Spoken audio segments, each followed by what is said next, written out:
जो अग्निहोत्र के जन्मदाता हैं माधव स्वामी पोद्दार जी, ऊपर उनका चित्र देख रहे हैं।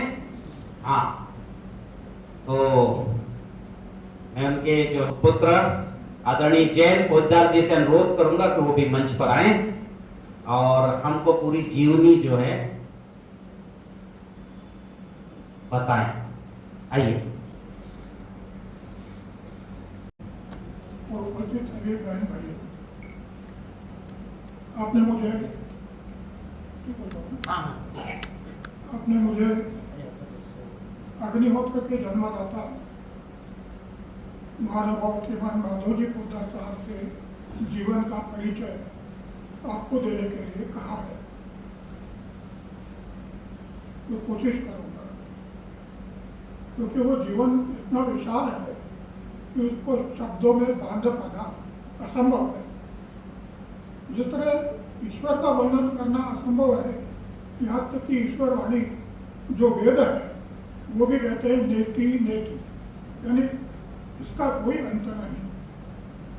उसी तरह सदगुरु श्री माधवजी पोद्दार साहब का वर्णन करना भी असंभव है, लेकिन उनका जो लौकिक जीवन में है और लौकिक रूप में उन्होंने जो कार्य किया उसका परिचय मैं आपको अवश्य दूंगा।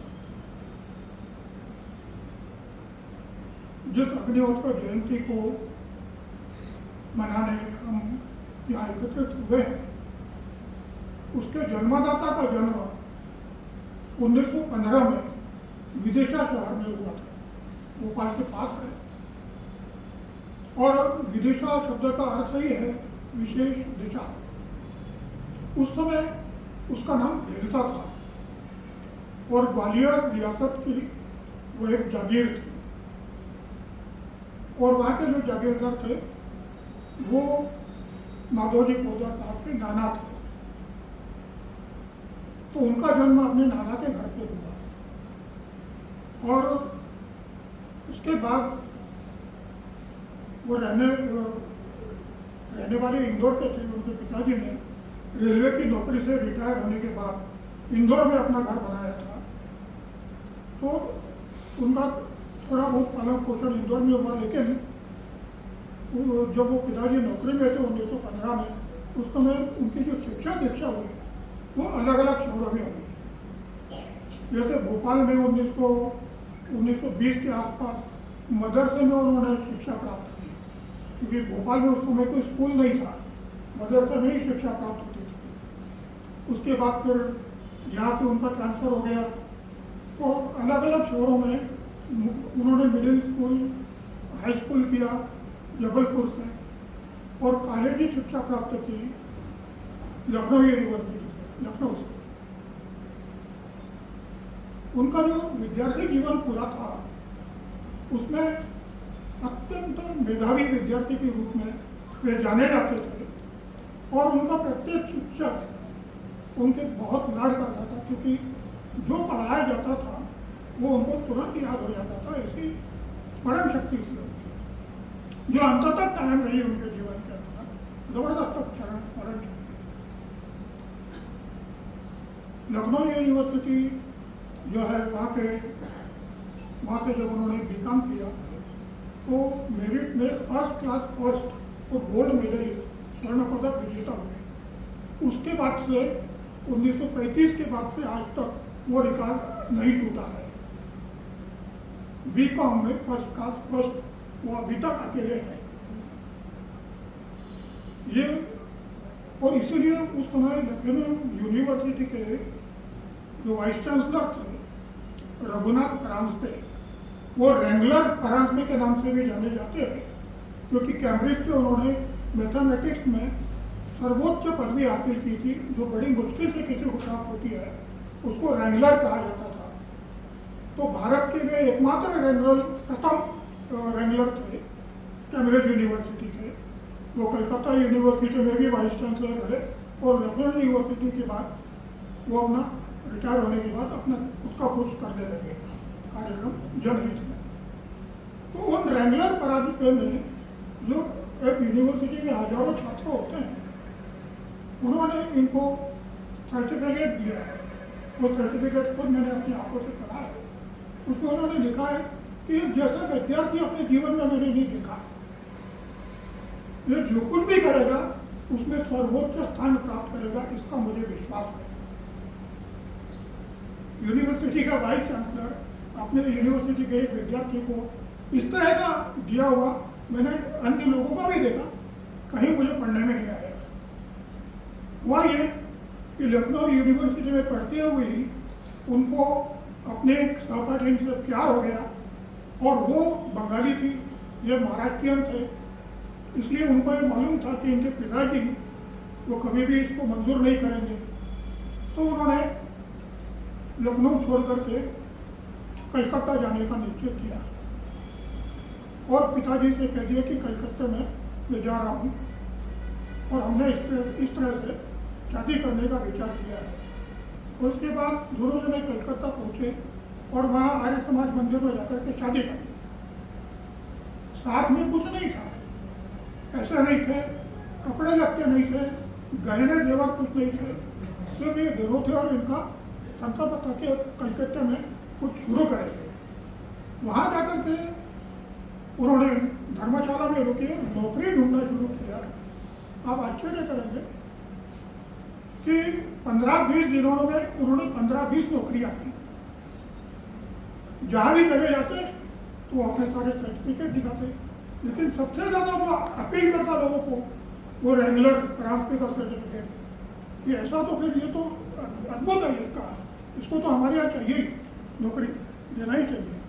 और उन्होंने एक दिन नौकरी की, वो उनको पसंद नहीं आई कि नहीं ये मज़ा नहीं आया, छोड़ दी, शाम को त्याग पत्र दे दिया।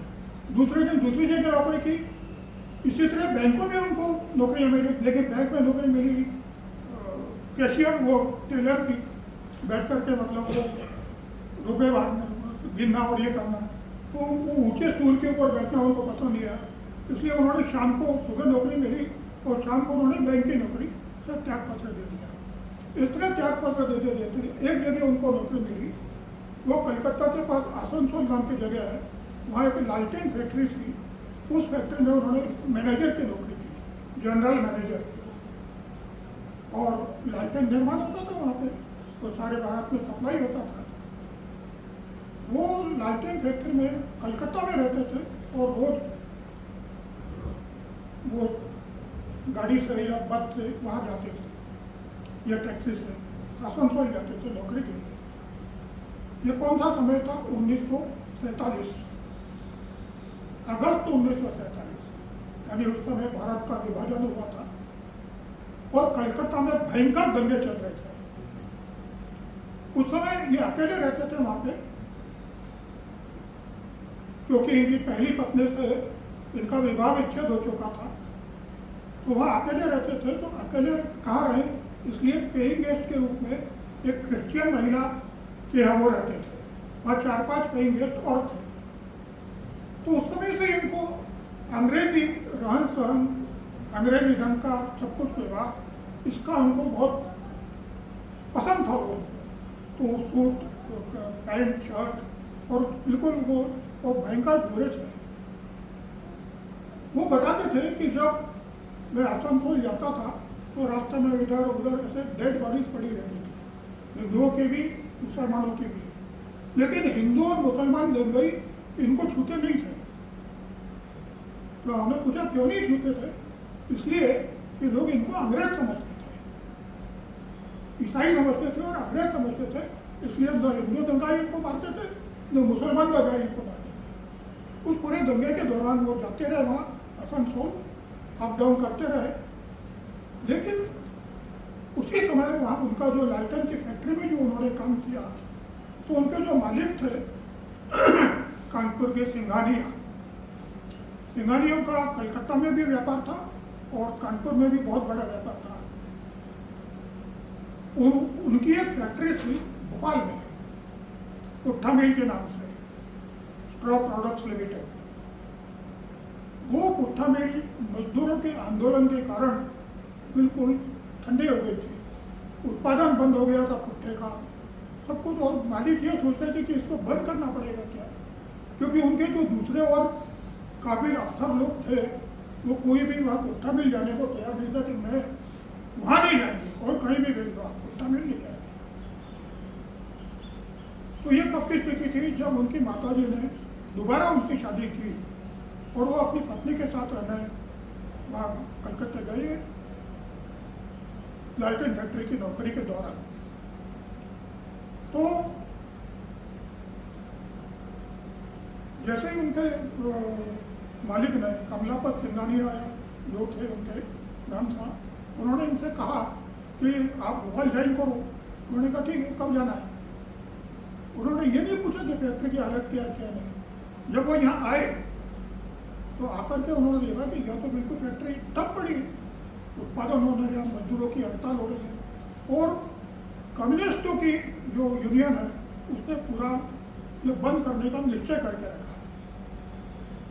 वो यहाँ आए और उन्होंने सबसे पहले एक काम किया कि जहाँ जिसके ऊपर भी मजदूरों में संदेह था कि ये कम्युनिस्ट का है, कम्युनिस्ट विचारधारा का है या कम्युनिस्ट यूनियन का सदस्य है, नौकरी से निकाल दिया तुरंत। और उन्होंने इंटक स्थापित की भोपाल में पहली बार, कांग्रेस की मजदूर यूनियन, और सारे मजदूरों के ऊपर पूरा ध्यान देना शुरू किया, मजदूरों के लिए मालिक से लड़ना शुरू किया। और यहाँ तक ये स्थिति आ गई कि मजदूर उनको देवता की तरह पूजने लगे। बहुत कम ऐसा होता है कि बाहर का कोई आदमी आए और हमारे ऊपर शासन करने लगे, कठोर शासन करने लगे और हम लोग उसको पूजने लगे। ऐसा इसलिए था कि वो मजदूर का पूरा ध्यान रखते थे। भोपाल में पहली कोऑपरेटिव सोसाइटी उन्होंने शुरू की मजदूरों के लिए। भोपाल में जो कुछ भी नहीं हो रहा था, जैसा गणेशोत्सव, दुर्गोत्सव, ये सब उन्होंने पहली बार शुरू किया। उस समय भोपाल के अंदर बहुत नवाब हमीदुल्लाह खां का शासन था। भारत, भोपाल अभी स्वतंत्र नहीं हुआ था। भोपाल 1950 में स्वतंत्र हुआ है, 1949 में। 1947 में भोपाल नवाब के शासन में था और यहाँ पे कम्युनिस्टों का पूरा हर फैक्ट्री के ऊपर, हर दुकान के ऊपर उनका वर्चस्व था। वो वर्चस्व को उन्होंने खत्म किया। और उस समय भोपाल की मजदूर यूनियन के जो लीडर थे, जिन्होंने ये सब किया हुआ था, उनका नाम था शाकिर अली खान। वो इतने बड़े लीडर थे कि आज उनके नाम से कमला पार्क के पास शाकिर अली खान हॉस्पिटल है भोपाल में। तो वो उनको उन्होंने बाहर किया, उनको काम करने से, मस्जिद में, वो फैक्ट्री में आने से वो किया। इस तरह से ये स्थिति हुई और वो इस तरह से उन्होंने शुरू में 1 साल काम किया था। वो काम करने का उनका तरीका क्या था? ऐसा नहीं कि 11 से 5 ऑफिस जा रहे हैं, 24 घंटे हर मजदूर को रखता था कि कहीं से भी काम खत्म हो जाएंगे, उनका कोई पता नहीं कब आ जाए। इसलिए हर 3 शिफ्टों में काम चलता था, 3 शिफ्टों में मजदूर काम करते थे और तीनों ही शिफ्टों के मजदूरों को डर रहता था कि ऐसा नहीं कि कहीं हमको वो आराम से बैठे हुए देख रहे। इसलिए मिल का उत्पादन धड़ल्ले से होने लगा, मिल फायदे में चलने लगे और मजदूरों का भी उत्थान हुआ। उनके लिए जो कुछ भी कानूनी तौर पर संभव था, जो कुछ भी उनकी मदद की, सब उन्होंने की और इस वजह से मजदूरों में ये अत्यंत लोकप्रिय हो गए। एक घटना और बताता हूँ, बहुत बात की है। ये 1946-47 की बात है कि कलकत्ता के लालटेन फैक्ट्री में उन्होंने काम किया। उसके 47 के बाद करीब 11 साल बाद साहब ने एक किताब लिखी, इन सर्च ऑफ हैप्पीनेस। उनके गुरुओं ने उनसे कहा कि इसका प्रचार करो हिंदुस्तान में घूमकर। कलकत्ता गए, गुवाहाटी गए, उस समय लालटेन के कारखाने में गए जहाँ पहले वो मैनेजर 11 साल पहले थे। वो गए वहाँ तो उनको देखते ही मजदूरों ने सब अपने औजार रख दिए, मालिकों से कह दिया आज कोई काम नहीं करेंगे, आज भरत मिलाप का दिन है। जो इतना कठोर मैनेजर हो, वो नौकरी छोड़ने के 11 साल बाद मजदूर उसके आगमन पर 1 दिन की छुट्टी लेने को तैयार थे और बस साहब से बात करना, पुरानी यादें ताज़ा करना। साहब ने कहा हमें पास ज़्यादा टाइम नहीं, हम इस काम के लिए आए हुए हैं, बस आपकी याद आई इसलिए आपसे मिलने चले आए। उसी तरह पिट्ठा मिल के मजदूर जो आज कोई भी जीवित नहीं होने से शायद, क्योंकि उस समय के सब लोग अब ज़्यादातर मतलब मेरी जानकारी में ये सब खत्म हो चुके हैं, लेकिन जिनको मैं जानता था और जिनसे मैं मिला वो कहते थे कि वो तो हमारे भगवान थे। जो कुछ उन्होंने हमारे लिए किया, साहब के बाद कलकत्ता से भेजे गए अनेक मैनेजर आए, कम से कम 4-5 मैनेजर, वो सबके सब मालिक के चपरासी थे, लेकिन साहब तो एक ही आया यहाँ पे और वो पोद्दार साहब थे। ये उनकी यहाँ ख्याति थी। अच्छा, मिल की नौकरी में उनको अच्छा खासा पैसा मिलता था, मेरे ख्याल से 700-800 रुपये उनकी तनख्वाह थी उस समय 1943 में, जो आज कम से कम 2-3 लाख हो गए। उस समय के 7-800 यानी आज के 2-3 लाख रुपये होते हैं। तो वो नौकरी करते हुए वो संतुष्ट नहीं थे, उन्होंने 10-15 और बिजनेस करके रखे थे भोपाल में। ये जरी के काम वाला, जरी के बटुए, भोपाल के जरदोजी को है कि साड़ियाँ, ये जो काम होता ना जरी का, सोने की और चांदी, उसका कारखाना था उनका यहाँ पे। तेल मिल थी उनकी अपनी यहाँ पे। उनके अनेक उद्योग थे और पैसा इतना आता था कि उतना पैसे वाला भोपाल में कोई नहीं था। और ये पैसा, इस पैसे का उन्होंने क्या उपयोग किया? क्या उन्होंने अपना कोई जमीन ली? क्या उन्होंने भोपाल में कोई मकान लिया? कुछ नहीं। उन्होंने पैसा अपने ऊपर, वो अपने लिए कमाते ही नहीं थे, वो दानी थे। और इस तरह के दानी थे कि उनसे जो कोई भी आता था उनके पास कि हमारी ये परेशानी है, ठीक है, लो अपनी परेशानी दूर करो। लोग कहते थे कि दान के मामले में भोपाल में 2 ही लोग हैं, एक पोद्दार साहब और दूसरे भोपाल के नवाब हमीदुल्लाह खान। तो जो नवाब का ऐश्वर्य था वो ऐश्वर्य उनका था, लेकिन उन्होंने अपने लिए कुछ नहीं किया कभी। और उनका ऐश्वर्य उनको देखते ही से झलकता था। 15-20 तोला तो उनके शरीर पे सोना रहता था। उनका सिगरेट केस सोने का था, उनके गले में 2-3 चेन सोने की होती थी, अंगूठी, हर आदमी एक अंगूठी, क्योंकि ज्योतिष में बहुत विश्वास करते थे, इसलिए हर जगह की कोई ना कोई अंगूठी, वो सब सोने की अंगूठी है। और कफली के जो होते थे वो सोने के, और चश्मे की फ्रेम जो है वो सोने की। सोने 15-20 तोला सोना पहन करके रोज निकलते थे और इतने फैशनेबल थे कि उनके जो कपड़े हैं उनको देख करके यूरोप में, फ्रांस में क्या फैशन चल रहा है इसका लोग अंदाजा लगाते थे। ऐसा ऐश्वर्य था। ऐसा ऐश्वर्य होते समय एक बार क्या हुआ कि वो अपने एक दोस्त, सीतापुर नाम की जगह, वहाँ के जो राजा थे उनका बेटा, वो उनका दोस्त था, तो उनसे मिलने के लिए गाड़ी से वहाँ गए थे। वहाँ से वापसी में अपनी गाड़ी लेकर के गए थे, वहाँ से वापसी में ड्राइवर गाड़ी चला रहा था और उनके दोस्त, जो उनका नाम था नवलखा, वो और ये रात को वापस लौट रहे थे। ड्राइवर को नींद की झपकी आ गई और गाड़ी पुलिया से नीचे गिर गई, और नीचे गिरते से दरवाजे खुले और ये एक तरफ फेंका गए, दरवाजा खुल करके पोद्दार साहब और दूसरी तरफ नवलखा फेंका गए। वो उनके हाथ पैर टूट गए और साहब जो गिरे तो वो मुंह के ऊपर गिरे, उनका सारा जबड़ा टूट गया, सारे दांत टूट गए और वो बेहोश हो गए। लेकिन बेहोश होने के पहले उन्होंने तुरंत, मतलब तो एक गांव दूध वाला उनको देख करके आया था, उस दूध वाले से कहा कि 100 नंबर पर फ़ोन करो। 100 नंबर ये भोपाल का बिल का नंबर था, पुट्ठा बिल का नंबर। तो पुट्ठा बिल का खबर पहुँचता ही यहाँ से वो हमें हॉस्पिटल के जो चीफ सर्जन थे, वो उनके दोस्त थे, वो चीफ सर्जन अपने साथ सारा अस्पताल लेकर के वापस गए। ड्राइवर तो उसी समय मर गया। नवलखा जी को मतलब वो महीनों ट्रैक्शन में रहना पड़ा।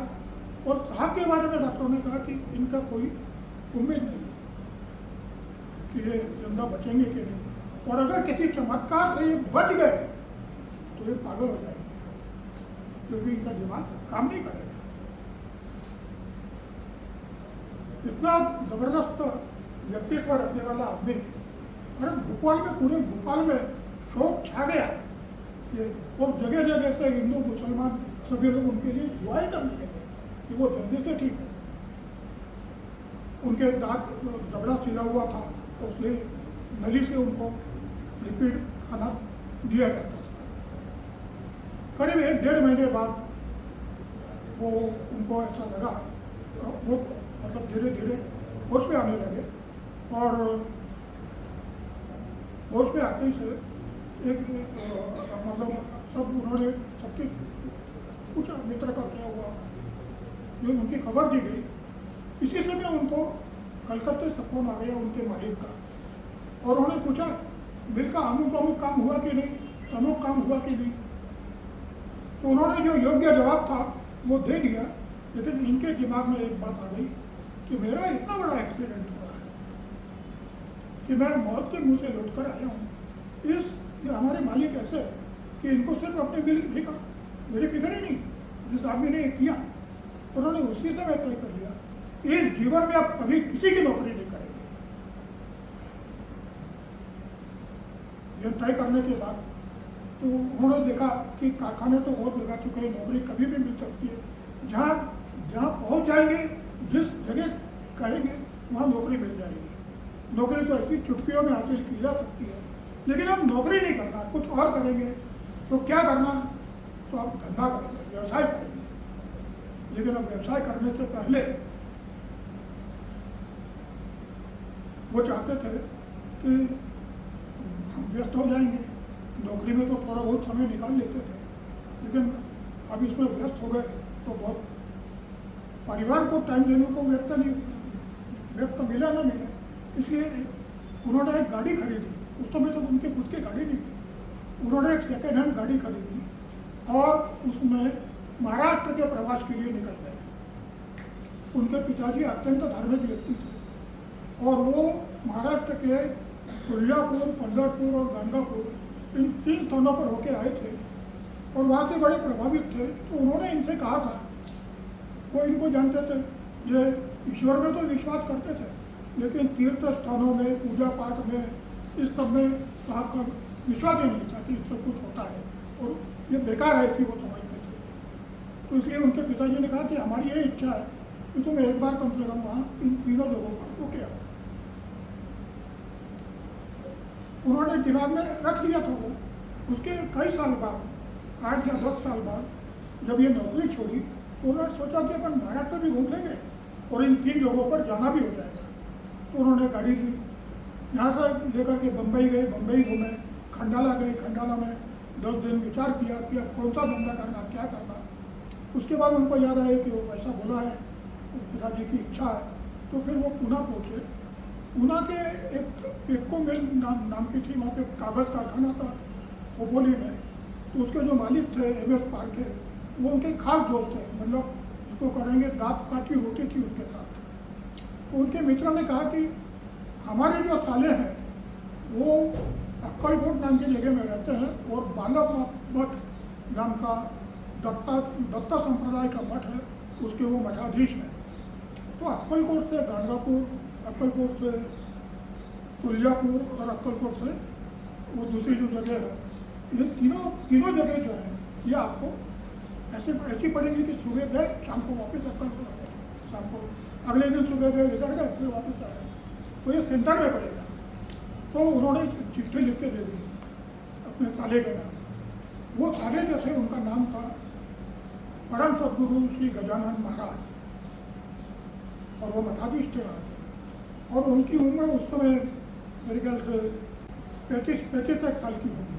तो उस समय जब साहब वहाँ पहुँचे तो उन्होंने उनको देखा कि इतना सा सादा सा व्यक्ति केवल 2 वस्त्र पहनते हैं, एक कमर पे पंचा और एक कंधे के ऊपर कपड़े का पंचा, गमछा, और कुछ भी पैसे को छूते नहीं वगैरह वगैरह। उनके सारे ये सब देख करके उनको बड़ा आश्चर्य हुआ कि इतनी कम उम्र में कोई आदमी ऐसा रह सकता है।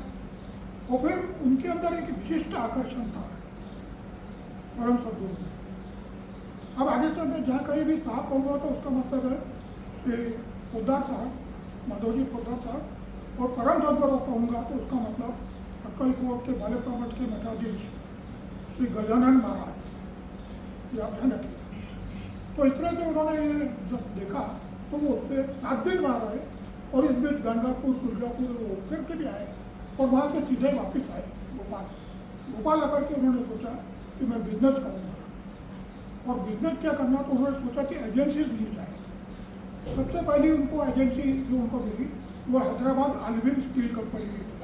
आल्विन फर्नीचर वो उस समय 1950 में बहुत लोकप्रिय हो रहा था और उसकी काफ़ी मांग थी। तो भोपाल मध्य प्रदेश के लिए उन्होंने आल्विन की एजेंसी ली और होते होते उनके पास 20-25 एजेंसी आ गई और उनका सारा स्टाफ जो था वो मुसलमान था। उनके जो निजी सचिव थे, प्राइवेट सेक्रेटरी, वो कमरुज़्ज़मान अंसारी थे। उनके जो अकाउंटेंट थे वो अमीन साहब के नाम से उनको जाना जाता था। उनके 2 ड्राइवर थे, यूसुफ खां और रशीद खां, और उनके चपरासी थे चंदू खां, सबके सब मुसलमान। और वो सब स्टाफ जो भोपाल के अंदर उद्धव साहब की जो ख्याति थी उस सब को वो जानते थे, उनको मालूम था। और उस समय वो धंधा उन्होंने किया और उनके पास नौकर थे। उनके पास इंदौर में, ग्वालियर में, जबलपुर में और उज्जैन में उनके गोडाउन थे, क्योंकि वो रद्दी का भी व्यवसाय करते थे और रद्दी के गोडाउन उन सब जगह रख करके वो सारी रद्दी पिको मिल वहाँ ऊना भेजते थे पुट्ठा बनाने के लिए। तो हर जगह उनके पास कम से कम 30-40 कर्मचारी नौकरी के दौरान, वो धंधे के दौरान थे। और उस समय वो भोपाल के सबसे बेस्ट पे मास्टर माने जाते थे। मतलब 1 तारीख हुई वो कर्मचारी दफ्तर में आया कि उसके हाथ में तनख्वाह। ऐसा भोपाल में कोई और नहीं करता था। रोते थे कर्मचारी, महीने 2-2 महीने तनख्वाह नहीं मिली या जब इच्छा हो तब दी। लेकिन एक ही स्थान ऐसा था, पोद्दार एजेंसीज प्राइवेट लिमिटेड, जहाँ 1 तारीख को दफ्तर में आके इसके हाथ में चेक मिलता था। तो बेस्ट पे मास्टर के रूप में भी उनकी भोपाल में ख्याति थी। और सबसे बड़ी जो उनकी ख्याति थी वो ये थी, ये सच बोलते हैं, ये झूठ नहीं बोलते और झूठ का व्यवहार नहीं करते कभी। बैंक, यहाँ पे जो बैंक उस समय थे प्राइवेट बैंक, उस समय राष्ट्रीयकरण नहीं हुआ था, वो बैंक उनको उनके एक टेलीफोन कॉल पर बड़ी बड़ी रकम के लोन देते थे बिना कि कोई चीज़ गिरवी रखे। ये उनके जबान की कीमत थी। उनका ड्राइवर रशीद का उस समय मिला तो उसने बोला कि साहब का वचन यानी पत्थर पर खिंची हुई लकीर है, चाहे जो संकट आ जाए, तूफान आ जाए, वो लकीर नहीं मिटेगी। ये लोगों के अंदर विश्वास था। वो भोपाल के सारे व्यापारी वर्ग के अंदर ये विश्वास था कि पोद्दार साहब ने बोला है ना तो फिर वो होगा नहीं। ऐसी ख्याति भोपाल में किसी और की नहीं। उनकी इस सब ख्याति को देख करके ही जब साहब पुट्ठा मिल में थे तब भारत की राष्ट्रीय कांग्रेस की या भोपाल में जो कार्यकारिणी थी मध्य प्रदेश की, उसने पहला जो 1952 का आम चुनाव हुआ उसमें साहब को अपना कांग्रेस की तरफ से उम्मीदवार तय किया। वो तय होती से कुछ लोगों को यहाँ पे बहुत जलन हुई और लोगों ने उनके विरुद्ध का मतलब दिल्ली जाकर के वो उस समय अधिकारी थे कांग्रेस के, उनके कान भरे और कहा कि इनको मत करो क्योंकि ये मद्यपान करते हैं, ये मांसाहार करते हैं। तो उसमें ऐसे वो बातें बोल करके उन्होंने उनको कांग्रेस से वापस ले लिया वो प्रस्ताव, इनको उम्मीदवार बनाने का। और कौन उम्मीदवार बने? बेरसिया से डॉक्टर शंकर दयाल शर्मा, जो बाद में भारत के राष्ट्रपति बने। तो जब शंकर दयाल शर्मा की उम्मीदवारी घोषित हो गई तो साहब ने कहा था कि इस अन्याय का तो हम विरोध करेंगे, हम किसी और पार्टी से नहीं, हम स्वतंत्र उम्मीदवार बनकर के इनसे लड़ेंगे। और 1952 का चुनाव साहब लड़े, डॉक्टर शंकर दयाल शर्मा के खिलाफ लड़े। और इस पूरे साहब लड़े का मतलब क्या होता है कि पूरी पुट्ठा मिल लड़ी, पूरे भोपाल के लोग लड़े, पूरे भोपाल से उनको पूरा सहाय मिला और ये निश्चित हो गया था कि साहब जीतने वाले हैं। और डॉक्टर शंकर दयाल शर्मा बुरी तरह हमले वाले हैं। उस समय यहाँ वो शंकरदयाल शर्मा के जो मुस्लिम लोग थे, उन लोगों ने अपनी पत्नियों को आगे लाया और उन पत्नियों ने यहाँ की महिलाओं को ले जा करके प्रेरित किया। उस समय महिलाएं वोट देने जाती नहीं थी, तो महिलाओं को ले जा करके वहाँ की प्रेरित किया कि महिलाओं को एकत्रित किया, उनके अंदर प्रचार किया और महिलाओं के वोट के कारण डॉक्टर शंकरदयाल शर्मा मेरे जैसे पहला चुनाव अपने जीवन का जीते। तो राजनीति से तो उनको नफरत हो गई थी और इसलिए क्योंकि वह झूठ बोला जाता है, राजनीति में कोई भी काम एक भी दिन बिना झूठ के चलता नहीं, बिना झूठ बोले रहा जाता नहीं और केवल दगाबाजी इसका नाम राजनीति है। तो जीवन में कभी राजनीति करने का तो उनको, लेकिन उनको ये करना था कि उनको कांग्रेस को अपना रोष, अपना क्रोध प्रकट करना था कि तुमने ये गलत किया। हमारा नाम सर्वस्वीकृत होने के बाद भी आपने रंजिशवश उसको बदला, इसका हम गुस्सा प्रकट करेंगे। और ये डॉक्टर शंकरदयाल शर्मा के बारे में तो कहना नहीं चाहिए, लेकिन उस समय कि जो उनके लोग हैं, जो वो कहते थे कि उनकी हालत इतनी खराब हो गई, खुदा साहब का नाम आते ही दांत उठ खाने लगते थे कि कुछ भी करो इनको हराओ। तो फिर वो महिलाओं ने आकर के उनको वहाँ जिता दिया था। तो बाबर में जब उन्होंने ये शुरू किया अपना बिजनेस, पूरा भोपाल से उनको पूरा मतलब वो उनके फोन के ऊपर हर काम हो जाते थे। आज यहाँ भोपाल आने के बाद कुछ दिनों बाद उन्होंने सोचा, उनके मित्र आए, उन्होंने कहा कि ऐसा है कि ये इसमें बिजनेस में क्या रखा है। वही पूना वाले मित्र जिन्होंने उनसे मिलाया था, आप तो ये शुरू करो, अपना खुद का कारखाना शुरू करो। कहते हैं इससे क्या, हमें इससे इतनी आमदनी मिलती है, हमें ज़्यादा की चाह नहीं, हम इसी में खुश हैं। बोले नहीं, आप तो शुरू करो। और उन्होंने जाकर के देवास की जो छोटी पार्टी के महाराजा है उनसे बात की, तो महाराजा देवास पोद्दार साहब के साथ पार्टनरशिप करके कारखाना खोलने को तैयार हो गए। लेकिन पोद्दार साहब ने कहा मैं तो 1 रुपया भी नहीं लगाऊंगा। तो देवास महाराजा ने कहा कि हमें आपकी काबिलियत पर भरोसा है, आपकी काबिलियत ही आपका पार्टनरशिप है, पूरा पैसा हम लेंगे कारखाने का। सब कुछ तय हो गया, कारखाने के लिए ज़मीन देख ली गई, मजदूरों की बस्ती के लिए क्वार्टरों की नगर बनाने का तय हो गया, सब कुछ हो गया। लाइसेंस की लोग बड़ी चिंता करते थे कि उस समय लाइसेंस राज था कि लाइसेंस मिलेगा कि नहीं। तो इन्होंने एप्लीकेशन दिया दिल्ली जाकर के, वहाँ से वापस आए और वहाँ से डाक से लाइसेंस आ गया। ऐसा सारे लोग कह रहे थे, सरकारी अफसर, उनके मित्र, बिजनेसमैन, ये तो हो ही नहीं सकता, महीनों चक्कर लगाने पड़ते हैं, ढेरों रिश्वत देनी पड़ती है, तब लाइसेंस मिलता है और उसमें भी 1-2 साल लग जाते हैं। लेकिन 15 दिन के बाद आपके पास लाइसेंस कैसे आ गया? वो लाइसेंस आ गया तो सामने सोचा कि कुछ न कुछ गड़बड़ है। क्या गड़बड़ है? वो ये कि पहली बार जब 1954 में अक्कलकोट होके आए, परम सदगुरु से प्रभावित हुए, तो वापस आकर के जो अपना बिजनेस कर रहे थे, तब भी उनकी एक बार इच्छा हुई कि एक बार और जाए जाए, एक बार मिलना चाहिए। तो दोबारा मिलने गए, तो उनको लगा कि ये कुछ ऐसी चीज़ें जो हमने जीवन में कभी नहीं देखी।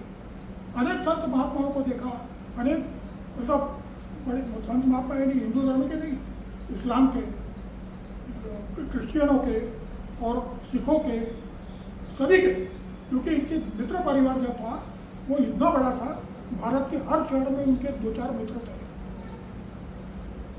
वहाँ से जब पट्टा में की नौकरी करने के लिए जब कलकत्ते से ट्रेन से वो भोपाल आए, तो हर स्टेशन पे उनका स्वागत करने के लिए उनके दोस्तों की मंडली थी। माता जी देखकर हैरान रह गई कि ये कैसे हर शहर में आपके मित्र कैसे। तो वो कलकत्ता छोड़ करके भोपाल नौकरी करने आ रहे हैं, इसकी सूचना मित्रों को लग गई और भोपाल, कलकत्ता से लेकर भोपाल तक के हर स्टेशन पर, छोटे बड़े स्टेशन पर दोस्तों की मंडली उनको स्वागत करने के लिए मौजूद थी। भारत के हर शहर में उनके सैकड़ों दोस्त थे, हजारों। तो सब खुश हो गए कि चलो अब साहब कुछ करने वाले हैं। लेकिन ये वहाँ गए और वहाँ जाकर के 1957 में परम सद्गुरु ने इनकी योग्यता देख करके, इनका सत्य आचरण देख करके, इनका सत्य व्यवहार देख करके इनको दीक्षा दी। उनको एक तंत्र का फोटो दिया और उसके सामने ध्यान को बैठने के लिए कहा। ये वो करने लगे।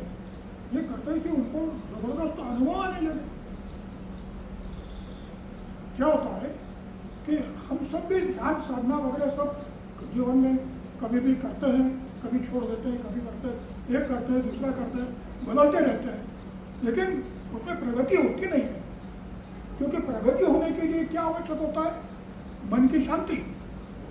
और मन की शांति होने के लिए क्या आवश्यक होता है? सत्य, अहिंसा, ब्रह्मचर्य, शौच, अस्तेय, ये जो महर्षि पतंजलि ने योग के नियम बताए हैं, जब तक इनका पालन नहीं होता पूर्णता से, तब तक में एक इंच भी आप आगे बढ़ नहीं सकते। उसके बाद उन्होंने क्या बताया है? योगासन। उसके बाद बताया है ध्यान, प्राणायाम, और उसके बाद ध्यान। लोग पहले से ध्यान करना शुरू कर देते हैं, लेकिन उनके पास योग्यता नहीं होती वो करने के लिए, इसलिए उनको निराशा मिलती है। लेकिन ये तो पूर्णतः योग्य थे, सारे जीवन दान, और उन्होंने ऐसा आचरण किया था कि वो नवाब के समतुल्य माने जाते थे दान के प्रसंग में। तो ये इसलिए उनका चरित्र अत्यंत श्रेष्ठतम ऐसा चरित्र उनका था। कभी किसी के साथ उन्होंने धोखा नहीं किया, कभी किसी को कोई वचन देकर के तोड़ा नहीं, और जो कुछ भी व्यवहार करते थे वो पूरा सत्य व्यवहार करते थे। कभी किसी को रिश्वत दी नहीं, न किसी से कभी कोई रिश्वत दी। तो भोपाल में लोग ये समझ बैठे थे कि पोद्दार साहब, वो मिल में उन्होंने देखा था पोद्दार साहब कैसे कार्य करते हैं, कि पोद्दार साहब धंधा करेंगे ये कैसे होगा? ये तो सच बोलने वाले हैं, ये तो सच व्यवहार करने वाले हैं, सच बोल के कहीं धंधा होता है क्या? लेकिन पोद्दार साहब ने सालों तक वो धंधा करके दिखाया, और सबसे बड़े व्यवसायी वो भोपाल के बने। ये धंधा शुरू करने के लिए पैसा तो था नहीं उनके पास। मैंने पहले ही आपको बताया कि नौकरी करते समय उन्होंने कोई बचत नहीं की, कोई वो नहीं लिया, मकान नहीं लिया, बैंक में उनका कोई पैसा नहीं था जो करंट अकाउंट के अलावा। तो जब वापिस आए सब घूमघाम करके और धंधा करने की सोची तो पैसा चाहिए था। पैसा कहाँ से आता? तो इनके एक दोस्त थे नंदूलाल जैन, वो भोपाल की गल्ला मंडी के जुबेराजी में बहुत बड़े व्यापारी थे। तो नंदूलाल जैन से उन्होंने कहा कि हमें ये चाहिए पैसा, कितना? 25,000।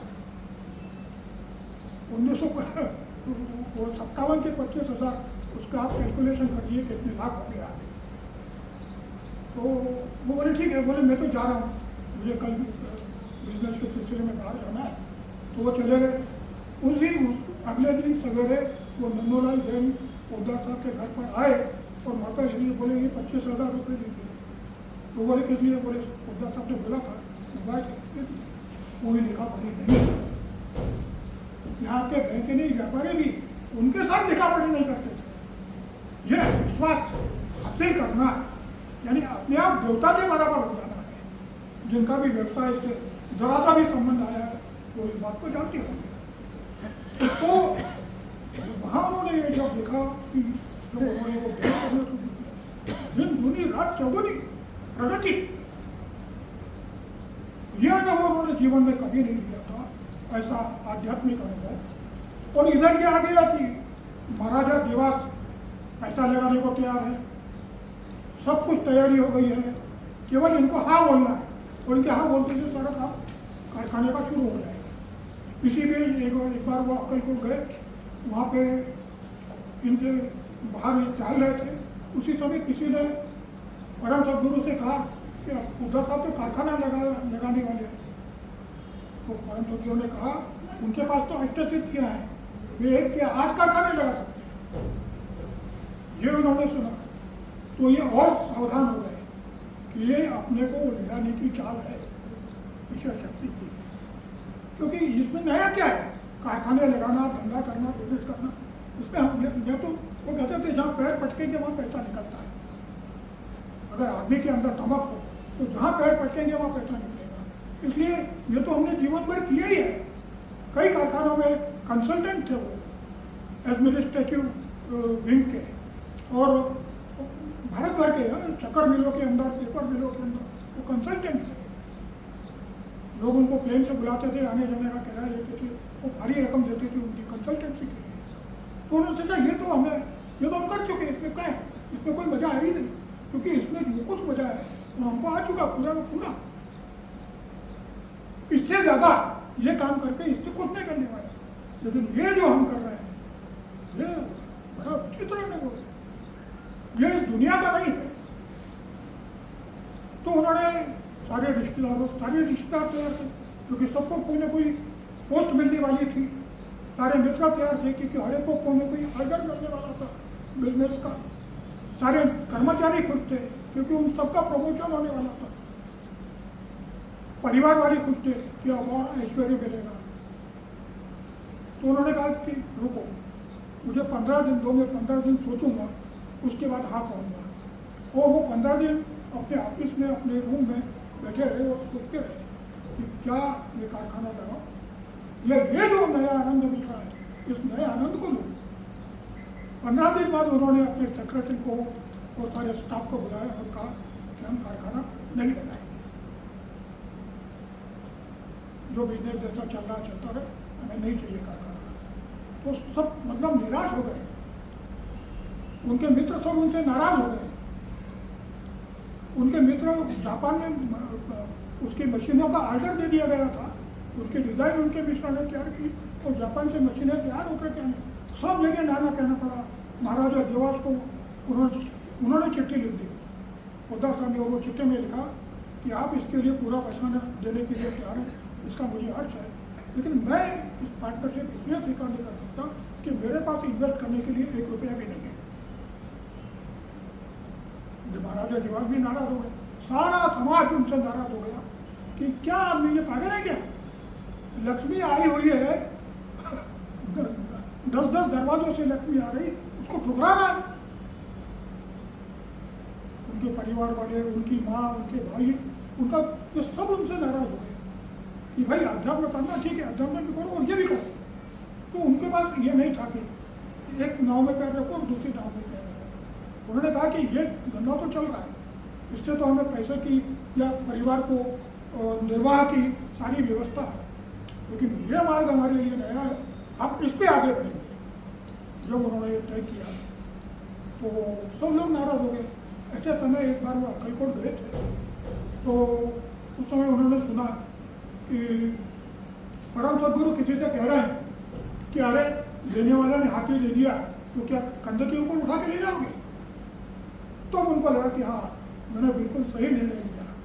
साक्षात करने लगा कि मैं इसमें उलझ जाता और जीवन का ये आनंद उठा नहीं पाता।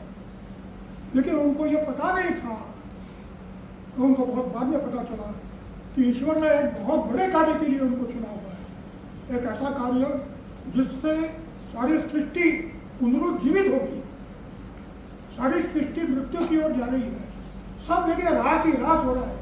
फिर से उत्कर्ष की ओर जाने के लिए जो कार्य करना था, उस कार्य के लिए ईश्वर ने उनको चुना हुआ है।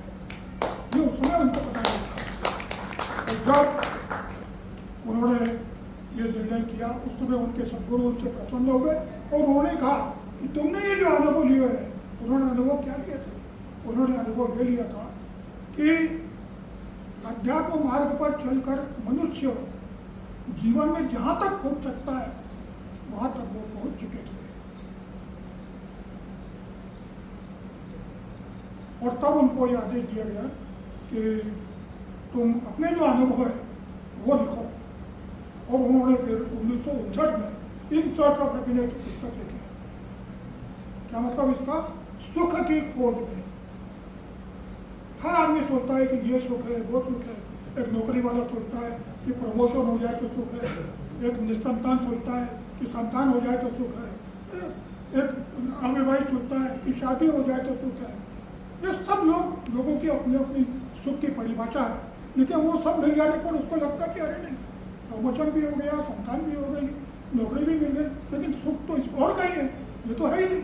तो फिर सुख क्या है, ये बताने के लिए उन्होंने एक किताब लिखी, सुख की खोज में। और ये किताब उनके परम सदगुरु ने कहा कि इसको पूरा हिंदुस्तान में जाकर के बेचो। उन्होंने किताब छपवाई, वो किताब के ऊपर मूल्य नहीं लिखा था, तो लेकिन उनके गुरु ने कहा कि इसको बेचो, नहीं तो लोग इसके ऊपर चिवड़ा खाएंगे, दुकानों पर रद्दी में जाएंगे और रद्दी वाले फाड़ के चिवड़ा बांटेंगे। तो इसलिए इसकी कीमत रखो, जब कीमत रखते हैं तो लोग उसको संभाल के रखेंगे। तो फिर उसकी कीमत 3 रुपये रखी गई 1959 में, और वो किताब लेकर के सारा हिंदुस्तान घूमे। उस समय वो साउथ में प्रचार के लिए गए थे। वहाँ की एक बड़ी घटना है कि उस समय सर रामास्वामी अय्यर, ये त्रावणकोर संस्थान के प्रधानमंत्री थे और भारत सरकार के सलाहकार भी थे। सर रामास्वामी अय्यर ये पूरे साउथ में बहुत जाना माना नाम है। वो प्रचार करते हुए ये उनके पास पहुँचे और उनसे मिले और उन्होंने कहा कि सर ये पुस्तक लिखी है। उन्होंने वो पुस्तक ली और रख दी। तो फिर अच्छा ठीक है, मैं जरूर पढ़ूंगा वगैरह। फिर जब साथ जाने के लिए उठे तो उन्होंने कहा इसकी 3 रुपये कीमत है। उनके चेहरे पे आश्चर्य के भाव आए। बड़े बड़े राजे महाराजे और बड़े बड़े लेखक और पत्रकार अपनी किताबें फ्री में उनको समर्पित करते हैं, और ये आपने छोटी सी किताब लेके आया 3 रुपये मांग रहे हैं। तो उन्होंने तुरंत जेब टटेली, लेकिन उनके पास तो पैसे उनके सेक्रेटरी के पास थे, कैशियर के पास थे। तो उन्होंने कहा कि ऐसा है कि आप चले जाओ, इस किताब में आपका एड्रेस है, उस एड्रेस में मैं मनी ऑर्डर कर दूँगा। तो 15 दिन बाद उनका मनी ऑर्डर आ गया था। तो ये उनकी निष्ठा थी। ये सदगुरु ने जो बोला वो ब्रह्मा वाक्य किया। और ये हमेशा ध्यान रखिए कि जो लोग सदगुरु को मनुष्य समझते हैं वो एक घोर पाप करते हैं। सदगुरु जो होता है, आप जितने भी अवतारों के नाम गिनते हैं, राम, कृष्ण, बुद्ध, जो कोई भी हो, जितने भी अवतार हुए हो, हनुमान हो, वो सब एक ही काया के अंदर होते हैं और वो काया होती है सदगुरु की। अगर उसके अलावा और कोई आपके लिए पूज्य है तो फिर आपका अध्यात्म में कभी विकास नहीं होता। इसलिए साथ के लिए सदगुरु सर्वे सर्वा थे। उसी समय ट्रेन के दौरान, ट्रेन से आ रहे थे, वो कहीं जा रहे थे, तो उनके सामने एक व्यक्ति आकर बैठे, लंबा तिलक लगाए हुआ, लंबी जूतियाँ, वो दक्षिण भारतीय टाइप होती है, और लुंगी पहने हुए और आकर के और साहब से बातचीत हुई। साहब ने बताया कि हमने एक किताब लिखी। अच्छा उस पर किताब कर दी। और वो फिर जब से वो निकाला, क्या बटुआ, मोटा बटुआ, तो बोल रहे देखिए ये मेरे गुरु। सामने कहा अच्छा, अच्छी बात है, तो आपके सदगुरु को बताओ बोलो। तो उन्होंने कहा हम बटुए में नहीं रखते, सदगुरु को बटुए में नहीं रखते हैं, हम यहाँ रखते हैं। उनके बटुए में कभी उन्होंने ऐसी जो प्रचलित, आप देखते हैं ना सदगुरु शिष्य की जोड़ी, ऐसी ये जोड़ी थी नहीं। वो वहाँ जाकर के मठ में जाते थे तो आरती होती थी शाम को, ये आरती में जाके खड़े होते थे, तो उनको सदगुरु बुलवा लेते थे आरती के टाइम, और उनसे बातें करते थे। वो उन्होंने जो कुछ भी रूढ़ियाँ या परंपराएं होती है जो धर्म के अंदर, उससे उनको अलग रखा। और क्योंकि वो आज पूरी दुनिया को देखें, कितने धर्म हैं, हिंदू धर्म है, इस्लाम है, ये है, तिनका है, 50 धर्म है। आज का हिंदू धर्म क्या है? आज का हिंदू धर्म हजारों साल पहले का नहीं है। भगवान बुद्ध जब आए और उन्होंने यज्ञ संस्था बंद करवाई, क्योंकि उस समय यज्ञों में हिंसा चरम पर थी, तो जो लोग भगवान बुद्ध के काम से प्रसन्न थे और यज्ञों में हिंसा के विरोधी थे, उन्होंने एक नया संप्रदाय शुरू किया, उसको नाम दिया भागवत संप्रदाय। वह संप्रदाय भागवत के ऊपर, मतलब ऐसे ऋषि मुनियों द्वारा लिखे ग्रंथों पर ही आधारित था। वो भागवत संप्रदाय आज हिंदू धर्म के नाम से जाना जाता है। इसलिए और इस भागवत संप्रदाय ने वेदों की रक्षा की।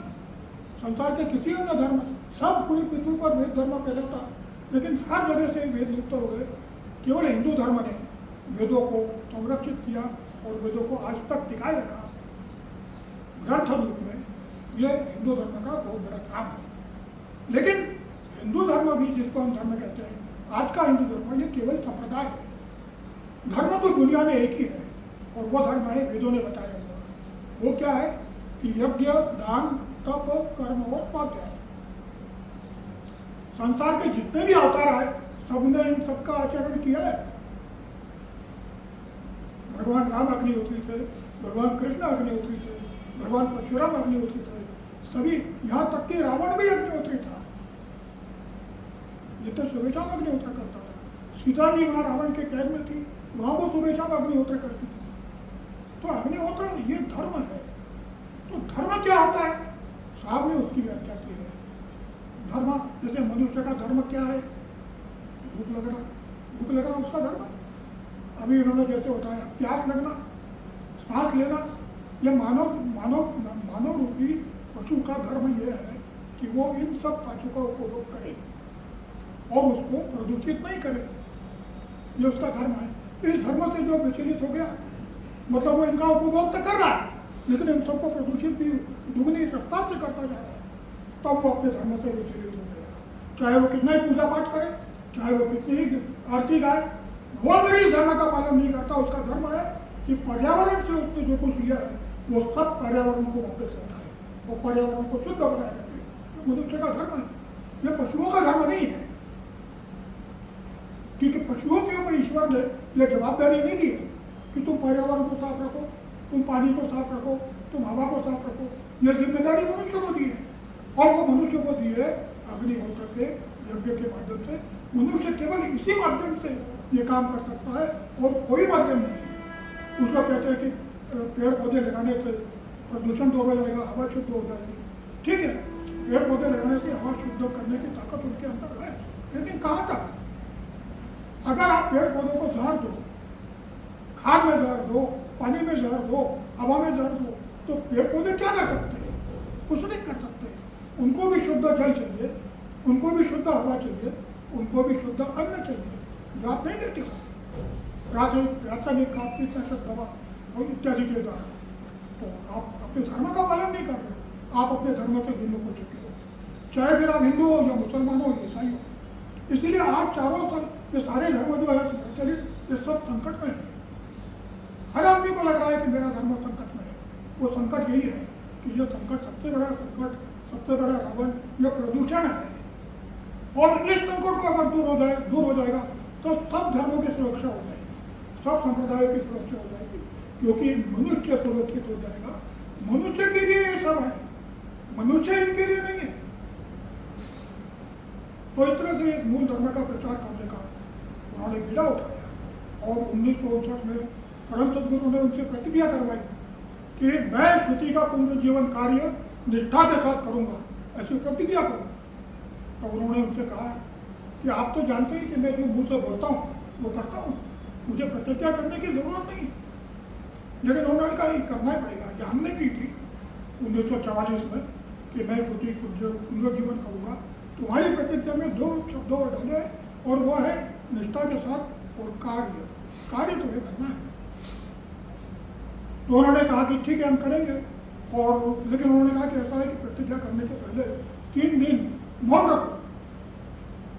उसके बाद 11 अक्टूबर 1959 को उनको प्रतिज्ञा करनी थी। प्रतिज्ञा करने के 1 दिन पहले रात को परम सदगुरु के कमरे में ब्रह्मा, विष्णु, महेश और भगवान परशुराम ये आए स्वचलित और उनसे कहा, परम सदगुरु ने उनसे कहा कि पोद्दार साहब कल प्रतिज्ञा करने वाले हैं।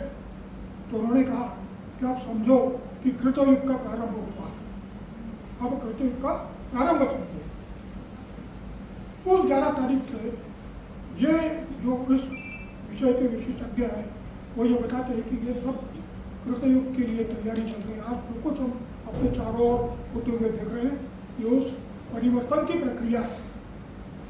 अग्निहोत्र इस विश्व के घर घर में होगा। उसमें ये नहीं देखा जाएगा कि ये हिंदू है, ये मुसलमान है, ये ईसाई है, ये नास्तिक है। अग्निहोत्र करने के लिए आस्तिक होना जरूरी नहीं है। अग्निहोत्र करने के लिए मनुष्य होना जरूरी है, क्योंकि ईश्वर ने जब ये दुनिया बनाई सृष्टि के आदि में, उसी समय मनुष्य के साथ साथ उन्होंने ईश्वर ने वेदों को दिया है और ये सारी सृष्टि मनुष्य के हवाले की है। की है, हमारी बनाई हुई सृष्टि को तुम देखभाल करो। मनुष्य इस सारी सृष्टि का माली है, यह जवाबदारी ईश्वर ने दी है। इस माली ने अपनी जवाबदारी से काम चोरी की है, इसीलिए आज सारे संकट है। और ये माली का कर्तव्य निभाने के लिए घर घर अग्निहोत्र होना जरूरी है, और इसीलिए अग्निहोत्र खुद करना और अपने नाते रिश्तेदारों मित्रों तक को इसका मैसेज देना, ये आज के युग की मनुष्य की जिम्मेदारी है, कर्तव्य है। उन्होंने प्रतिज्ञा की। प्रतिज्ञा करने के बाद परम सद्गुरु ने उनसे कहा कि अब ये सारी सृष्टि में मतलब वो भारत में इसका प्रचार करो। वो प्रचार में करने गए गुवाहाटी से द्वारका तक और कन्याकुमारी से श्रीनगर तक, सब जगह उन्होंने प्रचार किया। उसमें दो बातें मैं आपको बताता हूँ। मेरे पास टाइम है क्या? हाँ जी, हाँ जी, हाँ हाँ टाइम है। तो वो हाँ प्रचार करने के दौरान एक बार वो इधर गए थे कश्मीर, उनका पूरा तपस्वी जीवन चल रहा था। वो गाड़ी के डिक्की में स्टोर, मिट्टी के तेल का स्टोर रखा रहता था, चावल की थैली रहती थी और बेसन का थैला रहता था। वो होटल में रुकते थे, ड्राइवर रहता था उसमें, वो होटल में रुकते थे तो ड्राइवर का काम था कि पलंग को खड़ा कर देना और ज़मीन पर दरी बिछाना, दरी पर सोते थे।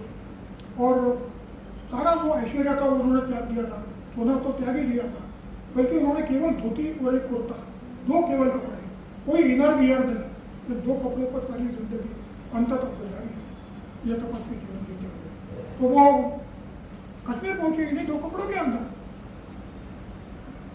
तो एक सूती कुर्ता और एक पतली सी धोती। वहाँ पहुंचे तो सब लोग उनसे हाँ ये क्या कर रहे हैं आप, यहाँ तो मतलब मर जाओगे आप, आपको कुछ गर्म कपड़ा पहनना चाहिए। मैं वहाँ गया, लेकिन वो कहाँ गए वहाँ पे कश्मीर में मालूम है आपको? वहाँ इतनी ठंड पड़ रही थी उस समय कि वो जिस होटल में रुके थे उस समय गीजर तो थे नहीं, तो होटल के किचन से बाल्टी भर के बहरा जो है गर्म पानी नहाने के लिए उनको लाता था।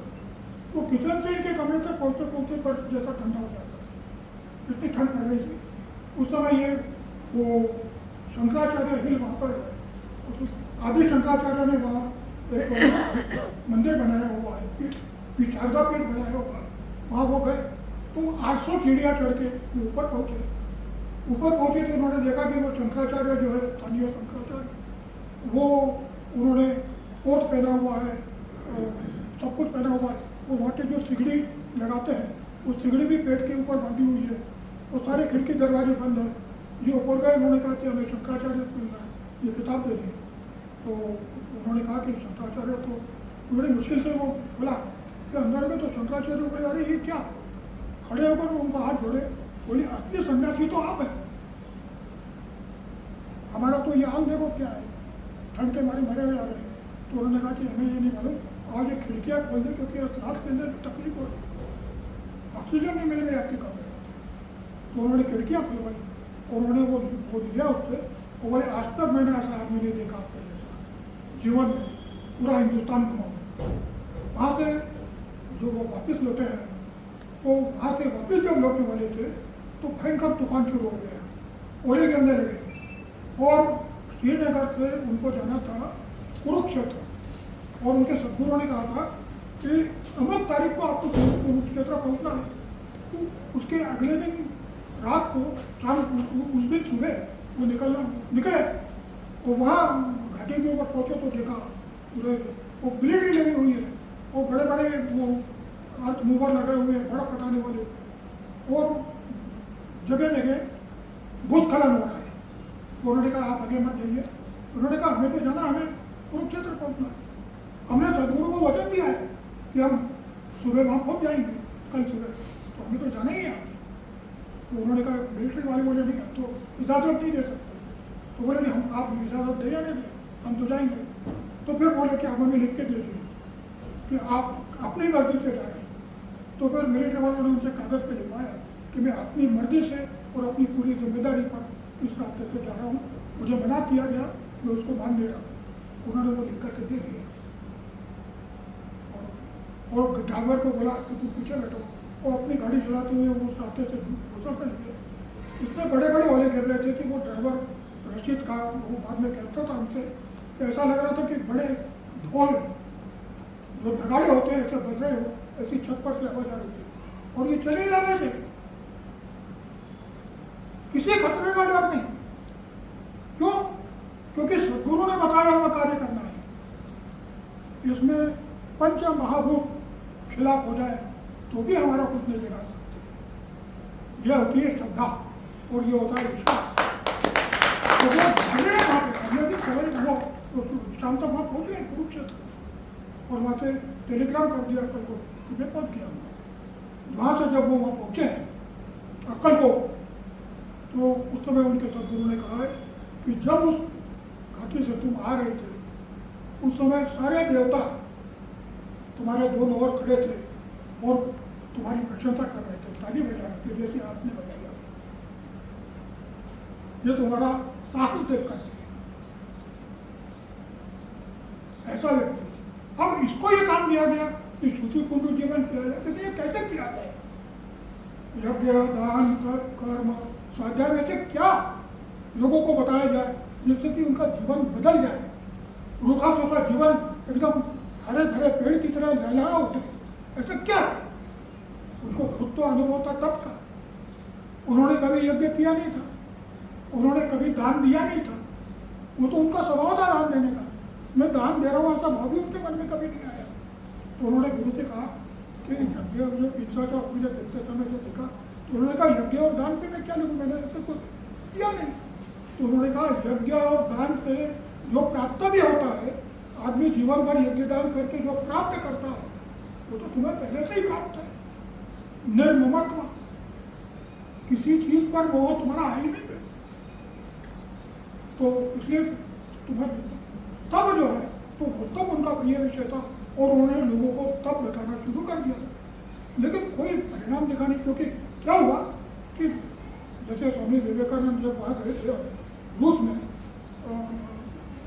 अमेरिका जाके रूस के किसी व्यक्ति से मिले थे, तो वहाँ पे ये बताया गया कि आप इस धर्म का प्रचार कर रहे हैं, लेकिन यहाँ तो लोगों को रोटी चाहिए। आम आदमी जो है वो तो रोटी कपड़ा और मकान के लिए कर रहा है, आपके अध्यात्म को वो क्या करेगा?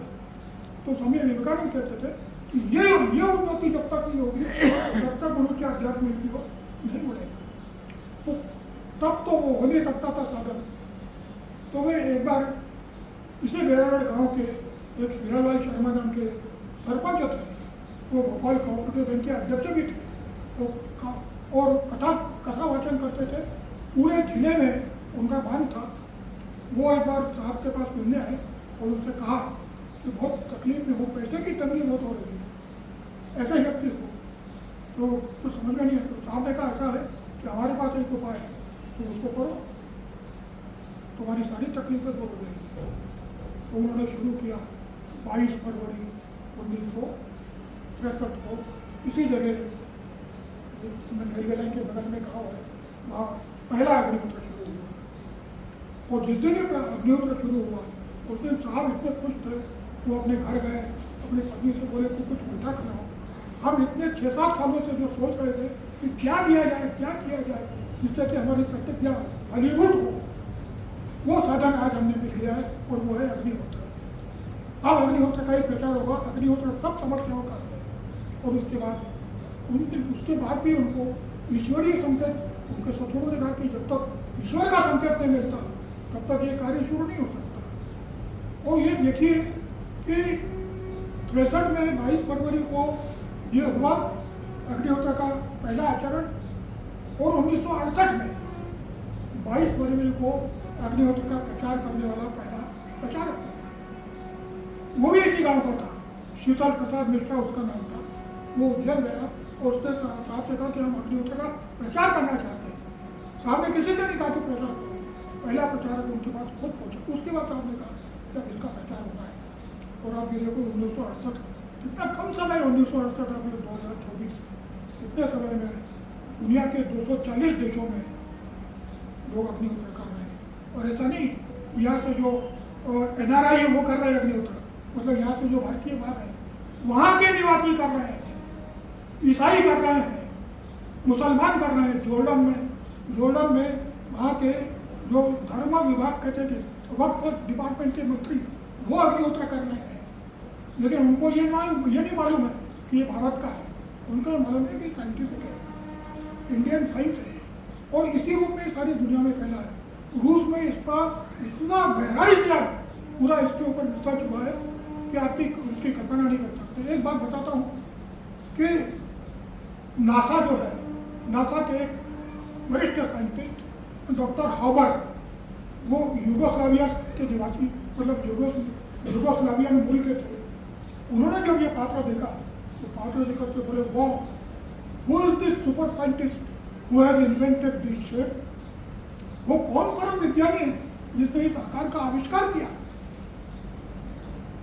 तो अग्निहोत्र का पात्र, अग्निहोत्र के गोबर के कंडे इस विश्व में एक चमत्कार है। गाय के गोबर के कंडे, गाय के गोबर के कंडे की भस्म, उसके बाद इसमें चावल और घी, गाय का घी और चावल, ये तो बहुत पुराने समय से यूज होता आ रहा है यज्ञ में। दुनिया के हर देश में चावल होता है, और किसी अनाज के बारे में अपन ये कह सकते हैं कि फलाने देश में होता है, लेकिन चावल दुनिया के हर देश में होता है। क्यों? क्योंकि हर व्यक्ति अग्निहोत्र कर सके, चावल नहीं ऐसा नहीं कह सके। और आजकल तो ये सोशल मीडिया की वजह से तो अंतरिक्ष में भी भेजा जा सकता है सारा सामान, तो इसकी सारी सामग्री ऐसी है जो पूरी पृथ्वी पर उपलब्ध है। क्योंकि साहब ने जो भी अग्निहोत्र बताया तो उनकी नजरों के सामने हिंदू नहीं था, मनुष्य था, पूरी पृथ्वी का मनुष्य। सुख सबको चाहिए, एक हिंदू का सुख, एक मुसलमान का सुख होना चाहिए, एक मुसलमान का सुख, एक ईसाई का सुख होना चाहिए, और वो सुख एक ही शब्द है। सुख शब्द का अर्थ मालूम है? संस्कृत में ख कहते हैं आकाश को, ख आकाश के लिए एक अक्षर है और वह ख। सुख यानी आपका घर का शुद्ध और स्वच्छ वायुमंडल, इसी को सुख कहते हैं। ये सुख हर एक को मिले, इसलिए उन्होंने इसका प्रचार शुरू किया। और ये प्रचार शुरू किया उस समय उनके पुणे के अनुयायी ने पूछा कि हम कल इसके बारे में प्रचार का जुलूस निकालने वाले हैं, हम ऐसा करेंगे, सब सफ़ेद कपड़े पहन के आएंगे, अमुक रंग की टोपी लगा के आएंगे और कंधे पे झोला लटका के आएंगे। हमें रेजिमेंटेशन नहीं करना है, हमें इस तरह की फौज खड़ी नहीं करनी है, हमारे इसमें हर रंग के कपड़े पहनने वाला आपको चाहिए, हर कोई चाहिए। यह मनुष्य की रैली निकल रही है, किसी परिवार की, किसी संघ की रैली हमें नहीं चाहिए। ये उसके ऊपर लेबल लगाना हो जाता है, और किसी भी चीज़ पर जब लेबल लगता है तो वो छोटी हो जाती है, संकुचित हो जाती है। हम अग्निहोत्र के ऊपर भारत का लेबल भी नहीं लगाना चाहते कि ये भारतीय पद्धति है। अग्निहोत्र तो पूरी दुनिया में होता था। दुनिया का कोई देश ऐसा नहीं है जब पुरातत्व के खनन में अग्निकुंड न मिलते हो, कोई देश ऐसा नहीं है। यहाँ सारे मुस्लिम देशों में मतलब अग्निकुंड मिले, पुरातत्व खुदाएंगे, तो सारी दुनिया में होता था मनुष्य। और अग्निहोत्र मनुष्य को दिया है, भारत को थोड़ी दिया है। वो भारत में पैदा हुए ऋषियों ने दिया है, लेकिन भारत को दिया क्या? उन्होंने सारे विश्व के लिए दिया है ना। तो अगर ऐसा कुछ भी करेंगे कि अमुक रंग के कपड़े पहनेंगे, अमुक तिलक लगाएंगे, अमुक लॉकेट पहनेंगे, तो इसके ऊपर लेबल लग जाएगा और ये छोटा हो जाएगा। इसलिए हमारे कार्यकर्ताओं में ऐसा कुछ नहीं होना चाहिए। जैसे आप हैं वैसे ही रहिए, और दुनिया को ये हमारा शुभ संदेश दीजिए कि अग्निहोत्र अग्निहोत्र करो नित्य अग्निहोत्र, सेवक की बात मान शुरू करो अग्निहोत्र। ये उनका संदेश है। आज पूरी दुनिया में संदेश दिया, और ये संदेश देने वाला कोई भी किसी परिवार का सदस्य नहीं है। उनके अपने परिवार होंगे, कोई गायत्री परिवार का सदस्य है, कोई आर्य समाज का है, लेकिन माधवाश्रम परिवार का कोई नहीं है। वो सब मनुष्य परिवार के हैं। आप जिस गुरु को मानते रहिए, आपका जो संप्रदाय है उसके सारे कर्मों को करते रहिए। आप नास्तिक हो बने रहिए, लेकिन अग्निहोत्र रहिए, क्योंकि ये हमारी जवाबदारी है। मनुष्य होने के नाते ईश्वर ने हमको सौंपी हुई है इस सृष्टि के निर्माण के समय। इस सृष्टि की रखवाली तुमको करना है। अगर तुम ऐसा नहीं करोगे तो आयुर्वेद के जो ग्रंथ है, चरक संहिता वगैरह, उसमें दिया गया है कि जब यज्ञ होना, अग्निहोत्र होना बंद हो जाता है। जनपद विध्वंस नाम का एक अध्याय। जनपद यानी आदमियों की बस्ती, विध्वंस यानी विनाश। तो चरक संहिता में जनपद विद्वान नाम का एक अध्याय होते लिखा है कि जब अग्निहोत्र और यज्ञ नहीं होते तो रोग फैलना शुरू होते हैं, मानसिक विकृतियां आना शुरू होती है, आचरण शून्य होना लोग शुरू हो जाते हैं और मानव जाति नष्ट हो जाती है।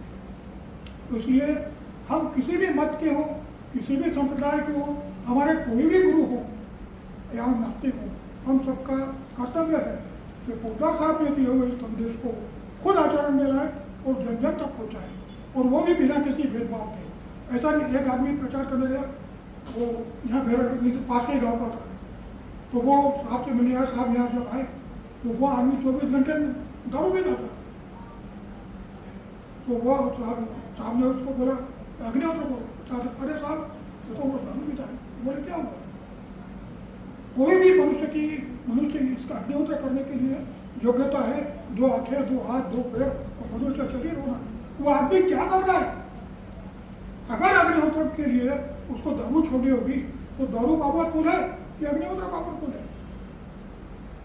उसको अग्निहोत्र शुरू किया और उसकी लगभग बचपन से मतलब 15-16 साल की जो उसकी आदत लगी थी, 40 साल की उम्र तक थी, वो चली गई।